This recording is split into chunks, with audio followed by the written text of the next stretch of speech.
ہم بولنے لگے تو ہماری زبان پر اللہ جل شانہ کا مبارک نام جاری کیا گیا۔ ہم لا الہ الا اللہ محمد رسول اللہ توتلے لہجے میں پڑھنے لگے تو پورا خاندان خوش تھا، مٹھائیاں بانٹی گئیں۔ خاندان کا ایک ایک فرد بار بار سن کے خوش ہوتا اور چہرے کی بلائیں لیتا۔ ہم درس گاہ میں پہنچے، استاد کے سامنے زانو تلمس طے کیے۔ اس نے ہمیں دین سکھایا، قرآن مجید کی تعلیم دی۔ کتاب اللہ کی تلاوت کرنا سیکھے تو ہمارے ماں باپ پھولے نہیں سماتے تھے۔ قرآن مجید مکمل ہوا تو مٹھائیاں بانٹی گئیں، رسمیں آمین ہوئی، دوستوں کی دعوت ہوئی، کھانے پہ رشتہ دار بلائے گئے۔ ہم نے حفظ قرآن کی سعادت پائی تو ہمارے سر پہ عزتوں کی دستار سجی۔ ہم نے علم دین، درس نظامی اور دیگر علوم و فنون سیکھے تو ہمیں سند امتیاز سے مالا مال کیا گیا اور عزتوں کی مسند پہ بٹھایا گیا۔ ہم نماز پڑھیں تو محلے میں معزز ٹھہریں، روزہ رکھیں تو عزت پائیں، حج کرنے جائیں تو لوگ دعاؤں سے رخصت کریں، واپس آئیں تو پھولوں سے استقبال کریں۔ ہمیں دین پر عمل کرتے ہوئے کیا مشکل پیش آئی؟ ہم تو دین کی راہوں کے مسافر ہوئے تو عزتیں پائیں، ہم نے اللہ کا نام لیا تو لوگوں نے پیار دیا، ہم نے عبادات کے طریقے اختیار کیے تو معاشرے میں شریف کہلائے۔ لیکن کتنا مشکل اور کٹھن لمحہ تھا جب کوئی اسلام لاتا تو معاشرے سے کٹ جاتا، سماجی بائیکاٹ کر دیا جاتا، وہ لوگوں سے الگ ہو جاتا۔ میرے اور آپ کے آقا و مولا حضور نبی رحمت صلی اللہ علیہ وآلہ وسلم قریش کے عالی نسب خاندان سے تعلق رکھتے ہیں، صادق بھی کہلاتے ہیں، امین بھی کہلاتے ہیں، لوگوں کی امانتیں بھی حضور کے گھر میں پڑی ہیں، اپنے فیصلوں میں حضور کو حاکم بھی مانتے ہیں۔ لیکن جب اللہ کی توحید کا اعلان کیا، جب لوگوں کو راہ راست اور راہ حق کی طرف بلایا تو یہ سارے مخالف ہو جاتے ہیں، حتیٰ کہ اپنے سقے عزیز بھی کتنے دل آزار جملے بولتے ہیں۔ تبا لک ہنالک سائر الیوم الہذا جمعتنا، یہ رشتے میں سکا چچا بولتا ہے۔ اللہ اکبر، مشکلیں سہی، تکلیفیں سہی، سماجی مقاطعہ ہوا، سوشل بائیکاٹ ہوا۔ شاب ابی طالب کے 3 سال کس کٹھن حالات میں حضور اور حضور کے غلاموں نے اور خاندان والوں نے کاٹے، حتیٰ کہ درختوں کے پتے کھا کھا کے گزر اوقات ہوتی تھی۔ معاہدہ لکھ کے کعبۃ اللہ کے ساتھ لٹکا دیا گیا، اور یہ اتنے سنگ دل ثابت ہوئے کہ باہر سے کوئی تجارتی قافلہ آتا جس کے پاس اغذیہ ہوتی، کھانے پینے کی اشیاء ہوتی، تو ان کو ادھر جانے نہ دیتے، مبادہ کہیں یہ خرید نہ لیں۔ ان کا خیال یہ تھا کہ یہ بھوک سے دم توڑ جائیں، اور نیا دین جو لے کر کے آئے ہیں وہ شعب ابی طالب میں اس گھاٹی کے اندر ہی اپنے آخری دن پورے کرے۔ لیکن جس کو اللہ نے سر بلند کرنا ہو، عزت دینی ہو، جس دین کو پوری دنیا کے اوپر غالب ہونا تھا، اس کو کون روک سکتا تھا؟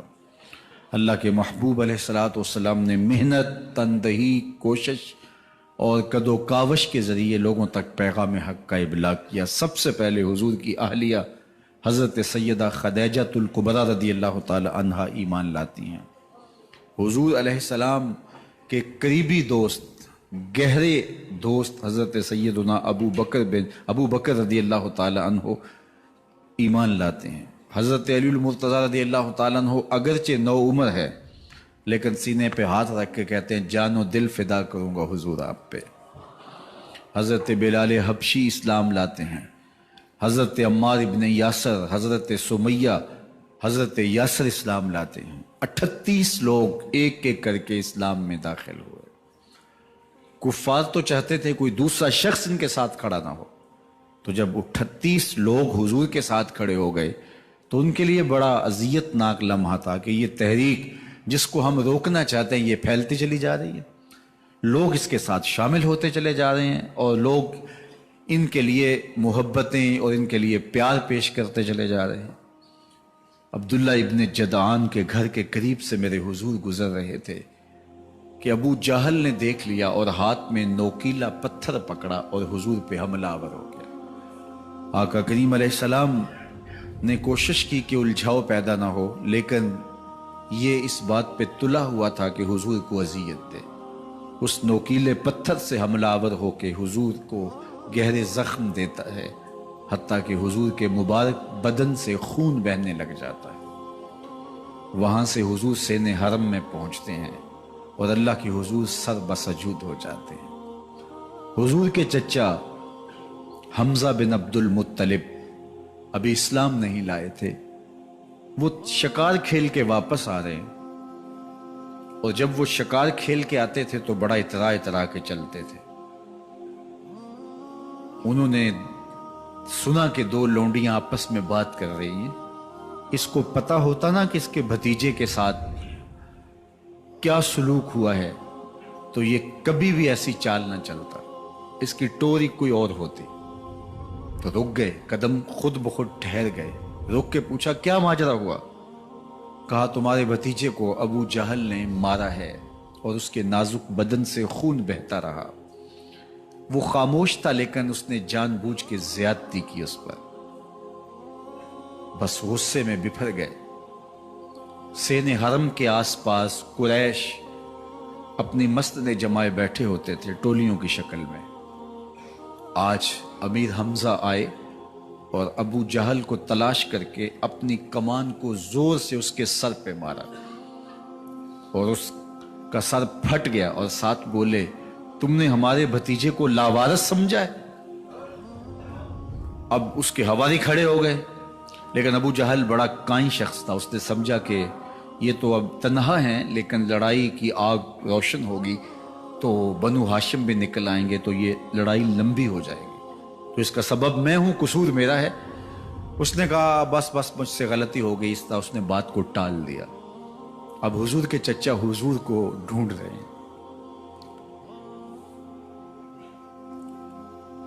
سین حرم میں حضور علیہ السلام اللہ کی حضور سر بسجود ہیں، یہ پاس جا کے کھڑے ہو گئے اور کہا یا ابن اخی، اے میرے بھائی کے بیٹے، اے میرے بھتیجے۔ لیکن حضور سر نہیں اٹھایا۔ اللہ کی حضور اپنے دکھڑے بیان کر رہے ہیں۔ اسی کسے دے کچھ نہیں لگ دے تے نہ کوئی ساڈا دردی۔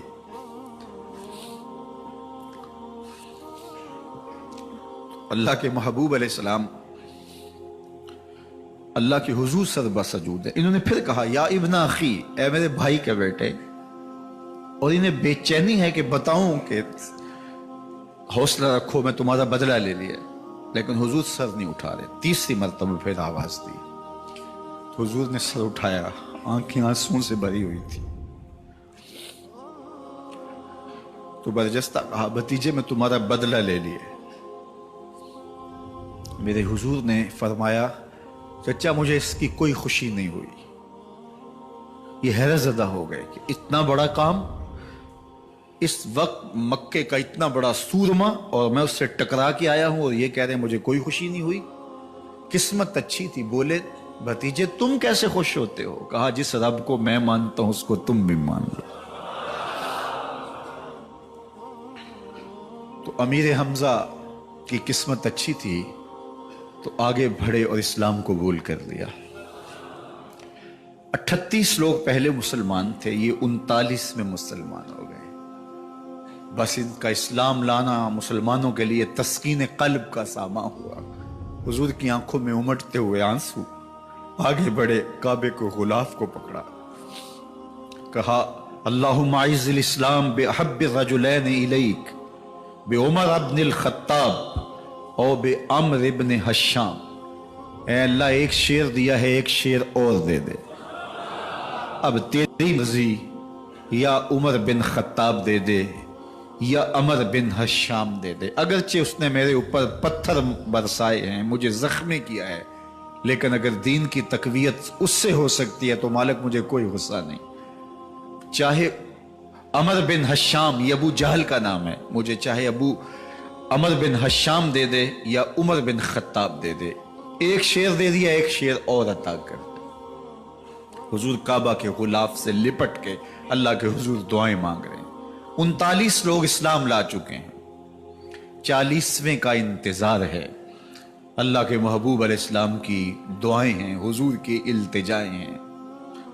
ادھر یہ خبر پورے مکے میں پھیل جاتی ہے کہ حمزہ بھی ایمان لے آئے۔ کفار پر سراسیمگی سی کیفیت پیدا ہو جاتی ہے کہ ہم تو سمجھتے تھے کہ یہ 2-4 لوگ ہیں، 10, 15, 20 لوگ جمع ہو جائیں گے، اور اس طرح کے لوگ بھی اگر ان کے ساتھ شامل ہو گئے تو ان کا راستہ نہیں روکا جا سکے گا۔ وہ سر جوڑ کے سوچنے لگے، ابو جہل کو کوسنے دینے لگے، اس نے کیوں یہ ظلم کیا کہ اس کا نتیجہ یہ پھر ہمیں بھگتنا پڑ رہا ہے، اس کے لیے کوئی تدبیر کرنی چاہیے، اس کے لیے کوئی حکمت سوچنی چاہیے۔ 26 سال کا نوجوان ہے، خطاب کا بیٹا ہے، نام عمر ہے، اپنے گھر کے اندر پیچ و تاب کھا رہا ہے کہ اگر یوں ہی اسلام پھیلتا رہا تو ہمارے بتوں کے خلاف اٹھنے والا یہ نظم اتنا پھیل جائے گا کہ روکنا مشکل ہو جائے گا، آباء و اجداد کی کہانیاں ختم ہو جائیں گی، یہ ایک نیا دین ایسے پنپتا رہا تو پھر اس کو روکا نہیں جا سکے گا، کون روکے؟ دل میں خیال آیا اس کا ایک ہی حل ہے کہ بانی اسلام کی زندگی کا چراغ گل کر دیا جائے، لیکن یہ اتنا بڑا کام کون کرے؟ سوچا خود کروں گا۔ اٹھتی جوانی اور یہ پہلوانی کا زمانہ تھا عمر بن خطاب کا، اعضاء میں توانائی، طبیعت میں جوش، تلوار حمائل کی۔ دوپہر کے وقت خیال آیا تو کڑکتی دوپہر میں چل پڑے۔ سنسان گلیاں ہیں، سخت گرمی ہے، لوگ دیواروں سے لگ کے چلتے ہیں اگر کوئی کسی کو کسی مجبوری کے تحت کہیں جانا بھی پڑے، لیکن یہ مست ہاتھی کی طرح اپنے ارادے کو عملی جامہ پہنانے کے لیے گھر سے نکل پڑتے ہیں اور اس انداز سے تلوار حمائل کیے ہوئے آگے بڑھ رہے ہیں۔ نعیم بن عبداللہ آگے سے آ رہے تھے، آنکھوں میں اترا ہوا نشہ دیکھا، کہانی سمجھ گئے، یہ بھی مسلمان ہو گئے تھے لیکن ابھی ایمان ظاہر نہیں کیا۔ کہا عمر کدھر کے ارادے ہیں؟ کہا بانی اسلام کا چراغ بجھانے جا رہا ہوں، یہ روز روز کی کہانی ختم کرنے جا رہا ہوں، آج حمزہ ایمان لائے ہیں، کل کوئی اور آ جائے گا، پھر اس تحریک کو روکنا مشکل ہو جائے گا۔ نعیم بن عبداللہ مسکرا کے بولے گھر کی خبر لی ہے؟ کہا کیا ہوا میرے گھر کو؟ کہا تمہاری بہن فاطمہ بھی اس محمد کی غلام بن گئی ہے، تمہارا بہنوئی سعید بن زید بھی اس کا نوکر بن گیا ہے۔ بس بپھر گئے، وہ جو غصہ تھا وہ ادھر منتقل ہو گیا، بہن کے گھر کا رخ کیا۔ جب دروازے پہ پہنچے تو اندر سے قرآن پڑھنے کی آواز آ رہی ہے، جو کہا گیا تھا، جو سنا تھا، اس کا یقین پیدا ہو گیا، زور زور سے دروازے کو کھٹکھٹانے لگے۔ بہن نے دیکھا کہ بھائی ہے، جو قرآن پڑھ رہا تھا اس کو چھپا دیا اور خود دروازہ کھولا، بس پیٹنا شروع کر دیا، مار مار کے سر پھوڑ دیا، خون بہ رہا ہے۔ جب سر پھٹ گیا تو فاطمہ بنت خطاب بولی عمر تم خطاب کے بیٹے ہو، میں بھی خطاب کی بیٹی ہوں، سن لو محمد کا دامن نہیں چھوڑو گی، جو کرنا ہے کرو۔ جب یہ تیور دیکھے تو عمر کی حیرت انتہا کو چھو گئی، یہ کون سی قوت ہے جس نے ایک عورت کے اندر یہ جذبے رکھ دیے؟ کہا اچھا بتاؤ تم کیا پڑھ رہے تھے؟ کہا تم ناپاک ہو، تمہیں نہیں دوں گی۔ کہا کیسے دو گی؟ کہا پہلے غسل کرو۔ عمر غسل کر رہا ہے، سودا لینے کے لیے بازار گئے، ہاتھ اس کے بکے جس کے خریدار گئے۔ عمر غسل کر رہے ہیں، غسل کر کے باہر آئے تو بہن قرآن لے آئی، وہ کھجور کی چھالیں، وہ چمڑے کے اوپر لکھا ہوا قرآن سامنے رکھ دیا۔ عمر پڑھ رہے ہیں طٰہٰ ما انزلنا علیک القرآن لتشقیٰ اے 14ویں کے چاند محبوب، قرآن اس لیے نازل تو نہیں کیا تھا کہ تم مشقت میں ہی پڑ جائے۔ محبوب رحمت کے دروازے کھل رہے ہیں، کرم نوازیاں ہونے والی ہیں۔ عمر پڑھتے گئے، آنکھوں کے بندن ٹوٹ گئے، آنسو آنے لگے، ٹپ ٹپ آنسو گرنے لگے۔ عمر رو رہے ہیں، بدن کانپ رہا ہے۔ آئے کس ارادے سے تھے، اب حالت کیا ہوئی جا رہی ہے۔ اپنی بہن سے کہا، بہنوئی سے کہا، جس در کے تم غلام ہوئے ہو، کبھی میں بھی اس در کا غلام نہیں ہو سکتا؟ عمر کی کہیں عمر نہ برباد ہو جائے، مجھے اس چوکھٹ پہ لے چلو۔ کہا چلو ہم اس دہلیز پہ لے چلتے ہیں۔ تلوار اسی طرح حمائل کی ہوئی ہے، حضور دار ارقم میں ہے۔ یہ اسلام کی پہلی درسگاہ ہے، حضرت ارقم کا گھر۔ مسلمانوں کی تعداد بہت تھوڑی، یہاں چھپ کر کے دین سیکھتے ہیں۔ حضور بھی وہاں تشریف فرما تھے، باقی اصحاب بھی وہاں تشریف فرما تھے، حضرت میرے حمزہ بھی وہاں تھے۔ دروازے کی درزوں سے دیکھا کہ عمر آ رہے ہیں، تلوار بھی حمائل کی ہوئی۔ صحابہ نے کہا عمر آ رہے ہیں، امیر حمزہ نے کہا کوئی پرواہ نہیں، آنے دو، اچھا ارادہ ہوا تو خوش آمدید کہیں گے، ارادہ اچھا نہ ہوا اس کی تلوار سے گردن کاٹوں گا۔ اللہ اکبر۔ جب دروازہ کھولا تو دو صحابہ نے بازوں سے پکڑ لیا، کندھوں سے۔ حضور نے فرمایا کندھے چھوڑ دو، کندھے چھوڑ دیے گئے۔ آقا کریم علیہ الصلوۃ والسلام نے ان کے گلے کے اندر جو کپڑا تھا اس کو پکڑ کے جھٹکا دیا، اسلم عمر، عمر اسلام لاؤ۔ اللہ اکبر۔ اور ساتھ حضور نے حضرت عمر کے دل پہ ہاتھ رکھے، اللہم اہد قلبہ، اللہ عمر کے دل میں ہدایت ڈال دے۔ بس یہ جملہ کہنے کی دیر تھی اور حضور کا ہاتھ پھرنے کی دیر تھی، اندر سے کفر دھلتا چلا گیا۔ اور عمر نے کہا اشہد ان لا الہ الا اللہ واشہد انک رسول اللہ۔ جب یہ پڑا کلمہ تو حضور کی زبان سے بے ساختہ نکلا اللہ اکبر، اور صحابہ نے بھی اللہ اکبر کہا، اور اس زور سے کہا کہ مکے کی گلیاں گونجنے لگی۔ اب عمر ایمان لانے کے بعد حضور کی خدمت میں حاضر ہو کے عرض کرتے ہیں حضور کیا ہم حق پہ نہیں ہیں؟ فرمایا ہم حق پہ ہیں۔ اللہ کا دین سچا نہیں ہے؟ فرمایا اللہ کا دین سچا ہے۔ کہا کہ آپ اللہ کے سچے نبی نہیں ہیں؟ فرمایا میں اللہ کا سچا نبی ہوں۔ تو فرمایا پھر ہم چھپ کے نماز کیوں پڑھیں؟ کہا کہ عمر تم جانتے ہو حکمت ہے، اتنے جو ہے وہ ہماری تعداد نہیں، اور کفار کا جور و ظلم اور ستم۔ عرض کی حضور ہم کعبۃ اللہ میں جا کے نماز پڑھیں گے۔ مسلمانوں کی دو صفیں بن گئی، ایک صف کی قیادت امیر حمزہ کر رہے ہیں، ایک صف کی قیادت حضرت فاروق اعظم کر رہے ہیں، درمیان میں حضور چل رہے ہیں، اور روایات میں آتا ہے حضرت عمر چلتے جاتے ہیں اور ساتھ لا الہ الا اللہ پڑھتے چلے جا رہے ہیں۔ اور پھر جا کے وہاں پہنچے تو وہاں جو صنادید قریش تھے ان پر سختہ طاری ہو گیا۔ حضرت عمر رضی اللہ تعالیٰ عنہ جب ایمان لائے تو آپ نے ایک ایک کافر کے گھر کے دروازے پہ کھڑے ہو کے کہا، جب کوئی بھی شخص مسلمان ہوتا تو کفار اس کو مارتے، زود و کوب کرتے، ظلم کرتے، ستم کرتے، گھسیٹتے بازاروں میں، لیکن حضرت عمر ایمان لائے تو ایک ایک شخص کے دروازے پر کھڑے ہو کر کے کہا کہ تم کمزوروں کو مارتے تھے، میں تمہیں بتانے آیا ہوں میں محمد عربی کا نوکر بن گیا ہوں۔ بلکہ آپ نے اعلان کیا جس نے اپنی بیوی کو بیوہ اور بچوں کو یتیم کروانا ہو اور اپنے ماں باپ کی کمر کو جھکانا ہو وہ عمر کے مقابلے